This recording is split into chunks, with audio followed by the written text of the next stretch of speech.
Winter season వచ్చిందంటే వేడివేడిగా తినాలనిపిస్తుంది కదండి. ఏదైనా సరే ఉప్మా కానీ, దోశ కానీ, ఇడ్లీ కానీ ఏదైనా సరే. ఇప్పుడైతే నేను రవ్వ మసాలా బాత్ చేస్తున్నాను. అందులో రాగి పిండి కలిపి ఎలా తయారు చేయాలో చూపిస్తాను. హాయ్ అండి, నమస్తే, welcome back to our channel Ganasri recipes. ఈ రాగి పిండితోటి అలాగే రవ్వతోటి మసాలా బాత్ ఎలా ప్రిపేర్ చేయాలో చూపిస్తాను. అన్ని రకాల వెజిటబుల్స్ వేసుకుని చేసుకుంటే తినే కొద్దీ తినాలనిపిస్తుంది అనమాట అండి. చాలా బాగుంటుంది, వేడివేడిగా తింటే సూపర్ అనమాట.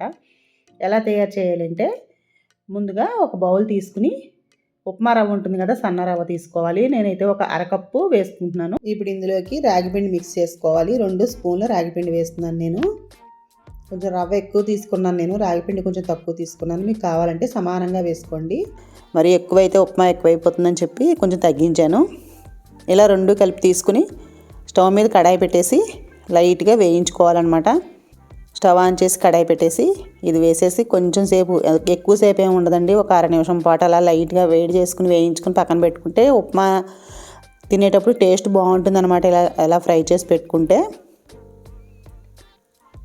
ఇప్పుడు చాలండి, ఇది కొంచెం ఫ్రై అయిపోయింది. ఒక బౌల్లోకి తీసేస్తున్నాను.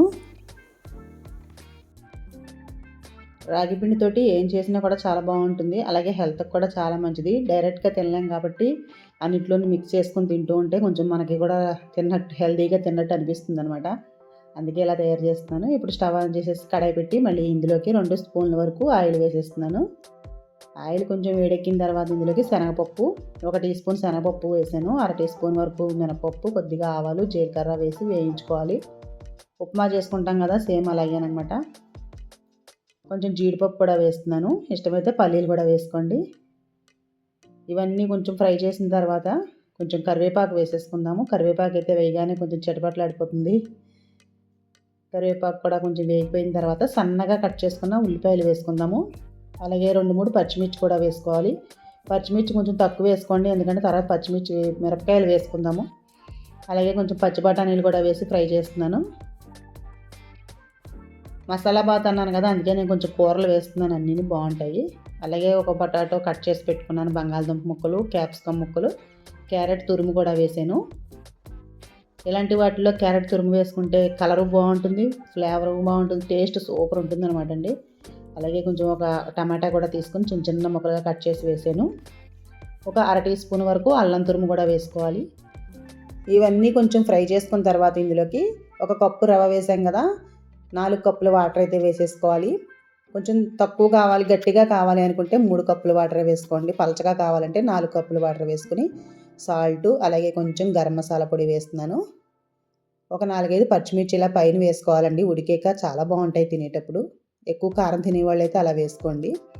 అలాగే కొంచెం పైన కొత్తిమీర కూడా వేసేసి మూత పెట్టేసి అందులో ఉన్న బంగాళదుంప, బఠానీ అన్నీ కూడా కొంచెం ఉడికే వరకు మరిగించుకోవాలి. నీళ్ళు అనేవి బంగాళదుంప ఉడికే వరకు అయితే రవ్వ వేయకూడదు. ఇప్పుడైతే మొత్తం అన్నీ ఉడికిపోయాయి. ఇందులో పచ్చిమిర్చి అయితే చాలా బాగుంటాయి అనమాట అండి. ఉప్పు, కారం, మసాలా అంతా కలుస్తుంది కదా, చాలా బాగుంటాయి. ఇప్పుడు రవ్వ వేసేస్తున్నాను. స్టవ్ లో ఫ్లేమ్లో పెట్టి ఉండగట్టకుండా రవ్వ వేసేసుకోవాలి. కలుపుతూ ఉండాలన్నమాట, మానేయకూడదు, మానేస్తే ఉండగట్టేస్తుంది.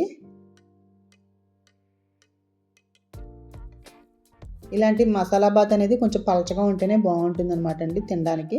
మరి గట్టిగా అయిపోతే అంత టేస్ట్ అనిపించదు. ఇలా కలిపేసి కొద్దిసేపు మళ్ళీ మూత పెట్టేసుకుని కొంచెం సేపు ఉంచితే సరిపోతుంది, మరీ ఎక్కువసేపు కాదు. అదే మామూలు రవ్వ అయితే ఇంకా కలిపేసి మూత పెట్టేసి స్టవ్ ఆఫ్ చేసేస్తాము. ఇది అలా కాకుండా కొంచెం సేపు ఉంచాలన్నమాట. అంటే కొంచెం రాగిపిండి అది కూడా కొంచెం ఉడకాలి కదా. ఇంకా కొంచెం గట్టిగా కావాలి అనుకుంటే కొంచెం సేపు ఉంచుకోవచ్చు. నేనైతే ఇంకా స్టవ్ ఆఫ్ చేసేస్తున్నాను. పలచగానే ఇలా ఉంటేనే బాగుంటుందండి. మనం తినేటప్పటికి ఇంకొంచెం గట్టిగా అవుతుంది. పైన కొంచెం నెయ్యి వేసుకుంటే సరిపోతుంది అనమాట. 1 స్పూన్ వరకు నెయ్యి వేస్తున్నాను. చాలా బాగుంటుందండి, ఇలా తయారు చేసుకొని చూడండి. టేస్టీగా వేడివేడిగా తినే కొద్దీ తినాలనిపిస్తుంది అనమాట అండి. పైన కొంచెం నిమ్మరసం పిండుకోవాలి, ఎందుకంటే స్టవ్ ఆఫ్ చేసేసాక అప్పుడు నిమ్మరసం వేసుకుంటే చాలా బాగుంటుంది ఫ్లేవర్ అనేది. టేస్టీగా అయితే రాగి పిండితోటి మసాలా బాత్ రెడీ అయిపోయింది. ఈ రెసిపీ నచ్చితే మీరు కూడా ఒకసారి ట్రై చేసి చూడండి, ఎలా వచ్చిందో నాకు కామెంట్ చేయండి. అలాగే మీ ఫ్రెండ్స్కి, రిలేటివ్స్కి షేర్ చేయండి. లైక్ ఇవ్వడం మాత్రం మర్చిపోవద్దు. టేస్టీగా అయితే రవ్వ మసాలా బాత్ రెడీ అయిపోయింది. మరొక వీడియోతోటి మళ్ళీ కలుద్దాము. ఫస్ట్ టైం నా ఛానల్ చూసినట్లయితే గణశ్రీ రెసిపీస్ ఛానల్ సబ్స్క్రైబ్ చేసుకోండి. ఇంకా మరిన్ని మంచి మంచి రెసిపీస్ ఉన్నాయి, అవి కూడా ఒకసారి ట్రై చేయండి. Thank you for watching.